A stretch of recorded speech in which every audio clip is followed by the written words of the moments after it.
வணக்கம். எங்கள் சேனலுக்கு உங்களை வரவேற்கிறேன். இன்றைக்கி நான் கத்திரிக்காய் தொக்கு பண்ணியிருக்கேன். வீடியோ உங்களுக்கு பிடிச்சிருந்தா சப்ஸ்கிரைப் பண்ணி பக்கத்தில் இருக்கிற பெல் ஐக்கானை கிளிக் பண்ணி ஆல்ன்ற ஆப்ஷனை கொடுத்துக்கோங்க.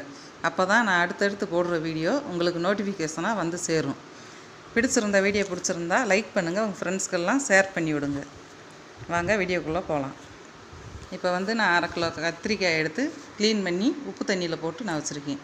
இந்த மாதிரி தண்டு காம்பு எல்லாம் எடுத்துகிட்டு ஸ்லைஸ் பண்ணி போட்டுக்குங்க சின்னதாக. அதுக்கப்புறமா 3 பல்லாரி வெங்காயம் நான் எடுத்து வச்சு ஸ்லைஸ் பண்ணி வச்சுருக்கேன். இந்த மாதிரி சைஸில் 3 வெங்காயம் எடுத்து ஸ்லைஸ் பண்ணி வச்சுருக்கேன். அதுக்கப்புறமா 5 தக்காளி, அப்புறமா சோம்பு 1 ஸ்பூன், கடவுளுந்தம் பருப்பு 1 ஸ்பூன் வச்சுருக்கேன். அப்புறம் கருவேப்பிலை கொஞ்சமாக நறுக்கி வச்சுருக்கேன். மல்லி இலையும் கொஞ்சம் நான் கட் பண்ணி க்ளீன் பண்ணி எடுத்து வச்சுருக்கேன். அதுக்கப்புறமா சாம்பார் மிளகாத்தூள் ஒரு 2 ஸ்பூன் எடுத்து வச்சுருக்கேன். கடையில் வாங்கின சாம்பார் மிளகாத்தூள் தான், நீங்கள் வீட்டில் இருந்தாலும் கூட போட்டுக்கோங்க. சாம்பார் பொடி இந்த ஸ்பூனில் 2 ஸ்பூன் வச்சுருக்கேன். அப்புறமா சின்ன எலுமிச்சம்பழம் சைஸ் அளவுக்கு புளி எடுத்து தண்ணியில் போட்டு ஊற வச்சுருக்கேன். இவ்வளோ தான் இன்க்ரீடியன்ட். வாங்க இப்போ மிக்ஸி ஜார் எடுத்து வச்சுருக்கேன். அதில் அந்த தக்காளி பழத்தை சேர்த்து அரைச்சி நான் பியூரி பண்ணி எடுத்து வச்சுக்கிற போகிறேன். தக்காளியை நல்லா நைஸாக அரைச்சி எடுத்து வச்சுக்கோங்க. இப்போ அடுப்பில் ஒரு பாத்திரத்தை வச்சுருக்கேன். இது நல்லா அடிகனமாக இருக்கும் பாத்திரமாக இருக்கணும். அதில் நல்லா சட்டி காயட்டும். சட்டி காஞ்சிருச்சு. நான் இப்போ செக்கில் ஆட்டினா கடலை எண்ணெய் சேர்த்துக்கிறேன். எண்ணெய் கொஞ்சம் தாராளமாகவே நான் சேர்த்துக்கிறேன். ஏன்னா கத்திரிக்காய் இந்த எண்ணெயிலே பொரியணும். அதுக்காக கொஞ்சம் எண்ணெய் கொஞ்சம் எக்ஸ்ட்ரா தான் நான் ஊற்றிருக்கேன். இப்படி வச்சா தான் இது நல்லாயிருக்கும். எண்ணெய் நல்லா காஞ்சிருச்சு. இப்போ பாருங்கள். இப்போ நான் எடுத்து வச்சுருந்த கடவுளுந்தம் பருப்பு எண்ணெய் காஞ்சதும் நான் அதில் சேர்த்துக்கிறேன்.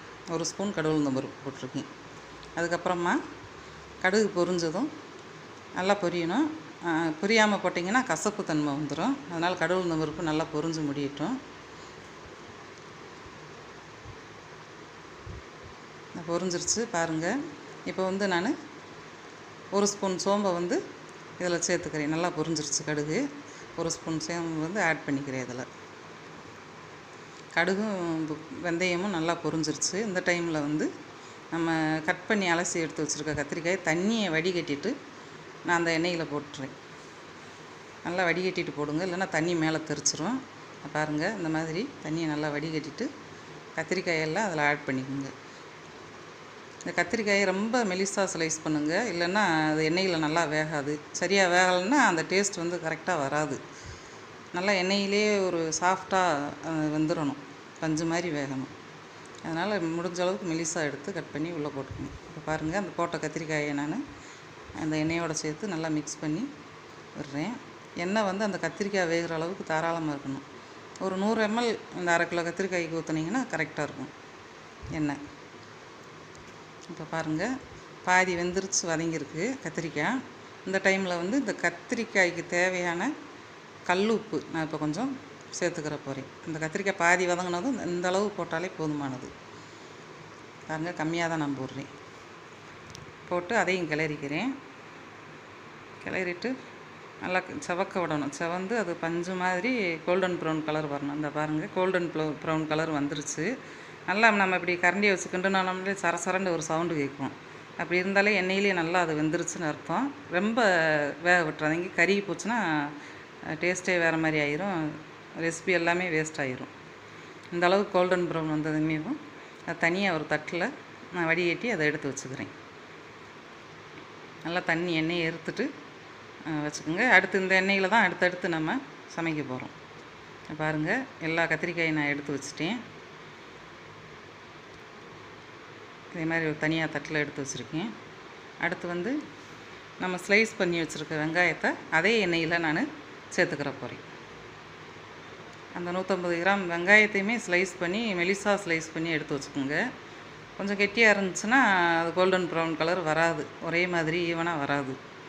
அப்படி வராமல் இருந்துச்சுன்னா தண்ணி கோர்த்துக்கிட்டு நம்மளுக்கு அந்த கிரேவி ஒரு தேன் மாதிரி ஒரு டெக்ஸ்சர் வராது, மினுமினுப்பாக இருக்காது அது. அதனால் ஒரே சைஸில் ஸ்லைஸ் பண்ணி நான் போட்டு அதை வதக்குறேன். நல்லா வதக்கிடுங்க.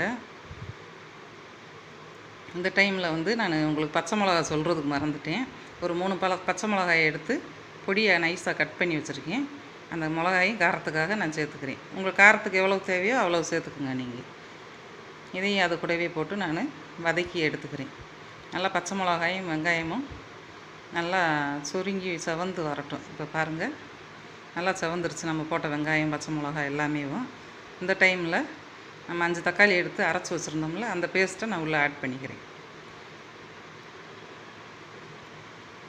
தக்காளியை போட்டுட்டு அது பச்சை வாசனை போகிற வரைக்கும் நல்லா வதக்கி, எண்ணெய் பிரிகிற அளவுக்கு வர வரைக்கும் பச்சை வாசனை போகணும். எண்ணெய் சுண்டுற அளவுக்கு நம்ம வதக்கிக்கிறணும் நல்லா. இப்போ பாருங்கள், அந்த பச்சை வாசனை போய் எண்ணெய் எல்லாம் மேலாப்பில் வந்துருச்சு. இப்போ தக்காளி வதங்கிருச்சு நல்லா. இந்த டைமில் நம்ம எடுத்து வச்சுருந்த 2 ஸ்பூன் சாம்பார் தூள் இருக்குல்ல, அதை நான் ஆட் பண்ணிக்கிறேன். சாம்பார் தூளை போட்டு லைட்டாக கிளறிக்கிட்டு அதுக்கப்புறமா நல்லா ஒரு கிண்டி விட்டுக்குங்க. சாம்பார் தூள் மட்டும் போடணும், வேறு எதுவும் ஆட் பண்ணிடாதீங்க. இப்போ இந்த டைமில் வந்து நம்ம எடுத்து வைத்த புளியை அதை கரைச்சி உள்ளே ஆட் பண்ணிக்கிறேன் நான். நம்ம எடுத்து வச்சிருந்த புளி தண்ணி எல்லாத்தையுமே அப்படியே கரைச்சி ஃபுல்லாக சேர்த்துருங்க. அது சின்ன லெமன் சைஸ் அளவு கரெக்டாக இருக்கும். இந்த 1/2 கிலோ கத்திரிக்காய்க்கு தொக்குக்கு வந்து கரெக்டாக இருக்கும். பார்த்துக்குங்க, எல்லா புளி தண்ணியுமே நான் உள்ளே கரைச்சி ஊற்றிட்டேன். கொஞ்சமாக தான் தண்ணி வச்சு நான் ஊற்றிருக்கேன். இப்போ வந்து நான் இதில் வந்து வெல்லம் ஆட் பண்ண போகிறேன். இந்த தொக்கில் எனக்கு வெல்லம் ஆட் பண்ணுறது ரொம்ப பிடிக்கல. ஒரு மைல்டான ஸ்வீட்டு ஃப்ளேவர் வரும் அதில். காரம், புளிப்பு, ஸ்வீட்டு எல்லாம் லைட்டாக சேர்ந்து வர மாதிரி இருக்கும். இந்த டேஸ்ட் எனக்கு பிடிக்கும். உங்களுக்கு பிடிச்சா போடுங்க இந்த இதே அளவு, இல்லைன்னா கொஞ்சம் கம்மி பண்ணி கூட சேர்த்துக்குங்க. பிடிக்கலனா ஸ்கிப் பண்ணிக்கோங்க. ஆனால் வெல்லம் போட்டோம்னா அந்த டேஸ்ட்டு கொஞ்சம் வித்தியாசமாக நல்லா இருக்கும். பாருங்கள், இப்போ ஒரு குட்டி டம்ளரில் இந்த மசாலா நம்ம போட்ட புளி எல்லாம் வேகிறதுக்காக ஒரு குட்டி டம்ளரில் 1 டம்ளர் தண்ணி நான் உள்ளே ஆட் பண்ணி அதையும் மிக்ஸ் பண்ணிக்கிறேன். மிக்ஸ் பண்ணிவிட்டு இந்த டைமில் வந்து இந்த மசாலாவுக்கு ஏற்ற மாதிரி கொஞ்சமாக கல் உப்பு நான் சேர்த்துக்கிறேன். பாருங்கள், கொஞ்சமாக போட்டிருக்கேன். கத்திரிக்காயில் ஏற்கனவே போட்டு நம்ம வறுத்துருக்கோம், அதனால் கிரேவிக்கு பார்த்து போட்டுக்கோங்க. இந்த டைமில் உப்பு, புளிப்பு, காரம் எல்லாமே செக் பண்ணிக்கோங்க. உங்களுக்கு தேவைன்னா எல்லாம் ஆட் பண்ணிக்கோங்க. இப்போ நான் பாத்திரத்தை மூடி வச்சுட்டு ஒரு 5 நிமிஷம் வேகட்டும் பார்க்குறேன். பாருங்கள், ஒரு 5 நிமிஷம் கழித்து பார்த்தோம்னா நல்லா மசாலா எல்லாமே வந்துருச்சு. எண்ணெய் பிரிஞ்சு மேலே வர ஆரம்பிச்சிருச்சு. இந்த அளவுக்கு மசாலா வேகணும். வெந்து முடித்ததும் நம்ம எடுத்து வச்சுருக்க ஃப்ரை பண்ணி வச்சுருக்க கத்திரிக்காய் எல்லாமே அந்த மசாலாவுக்குள்ளே ஆட் பண்ணிக்கலாம். இந்த மாதிரி ஆட் பண்ணிவிட்டு ஒரு கிளறி விட்டுருங்க.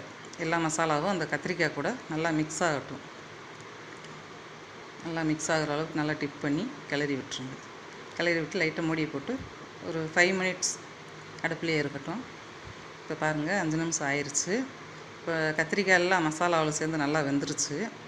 இந்த டைமில் அந்த கத்திரிக்காயெல்லாம் மேஷ் பண்ணி விட்ருங்க. நல்லா மசிச்சு கரண்டியை வச்சு அழுத்தி மசிச்சு விட்ருங்க. அப்போ தான் அந்த மசாலாவும் கத்திரிக்காயும் தொக்கு மாதிரி நம்மளுக்கு வந்து சரி. இப்போ பார்த்தீங்கன்னா தெரியும், அந்த எண்ணெய் பிரிஞ்சு நல்ல ஒரு தொக்கு மாதிரி கெட்டி பதத்துக்கு நெழுகலாக வந்திருக்கு. இந்த பதம் இருந்தால் நம்மளுக்கு கரெக்டாக இருக்கும். எல்லா கத்திரிக்காயும் மசிஞ்சு கிரேவியோடு ஒன்றாயிருச்சு. இப்போ பாருங்கள், எல்லாமே ஒன்றாகி நல்லா மிக்ஸ் ஆகி பார்க்கவே அழகாக இருக்குது. இப்போ வந்து நான் எடுத்து வச்சுருந்த மல்லித்தலை, கருவேப்பிலை கட் பண்ணி வச்சுருந்ததை இப்போ அதுக்குள்ளே சேர்த்து கிளறிக்கிறேன். நான் ஃபைனல் டச்சாக வந்து மல்லித்தலை தூவுறேன். உங்களுக்கு பிடிச்சா சேர்த்துக்குங்க, இல்லைன்னா கருவேப்பிலை மட்டும் கூட சேர்த்துக்குங்க. மல்லித்தலை போட்டால் அந்த ஃப்ளேவர் நல்லா தான் இருக்கும். இந்த மாதிரி ஒரு டைம் பண்ணி சாப்பிட்டு பாருங்கள், உங்களுக்கு இந்த ரெசிபி ரொம்ப பிடிக்கும். இதை வச்சு நம்ம ஃப்ரிட்ஜில் வச்சு ரெடி பண்ணி வச்சுட்டு ஃப்ரிட்ஜில் வச்சோம்னா 1 வாரம் வரைக்கும் வச்சு சாப்பிட்லாம், கெட்டு போகாது. எந்த ஒரு ரெசிபி கூடயும் அது சைடிஷாக வச்சு சாப்பிட்லாம். இப்போ பாருங்கள், எவ்வளவு ஒரு தொக்கு எவ்வளோ நைஸாக வந்திருக்குன்னு பாருங்கள். பார்த்தாலே சாப்பிடணும் போல் தோணுது. இதை ஃப்ரிட்ஜில் வச்சு எடுத்தோம்னா சாதத்துக்கு தொட்டுக்கிறலாம். தயிர் சாதம், சப்பாத்தி, லெமன் ரைஸ் அந்த மாதிரி எது கூடயும் இது காம்பினேஷன் நல்லாயிருக்கும். வெறும் ரைஸில் போட்டு பெசரி சாப்பிட்றதா இருந்தாலும் நம்மளுக்கு அது நல்லாயிருக்கும். 1 வாரம் வரைக்கும் ஃப்ரிட்ஜில் வச்சு சாப்பிட்லான்னு சொல்கிறேன். நீங்கள் இந்த ரெசிபியை பண்ணி பாருங்கள், ஒரே நாள்லேயே காலி ஆயிரும். ரொம்ப பிடிக்கும் உங்களுக்கு. இதே மாதிரி இன்னொரு மடங்கு இன்னும் 1 கிலோ போடணுன்னா டபுளாக அளவுகள்லாம் எக்ஸ்டெண்ட் பண்ணி டபுளாக போட்டு இந்த மாதிரி செஞ்சு ஃப்ரிட்ஜில்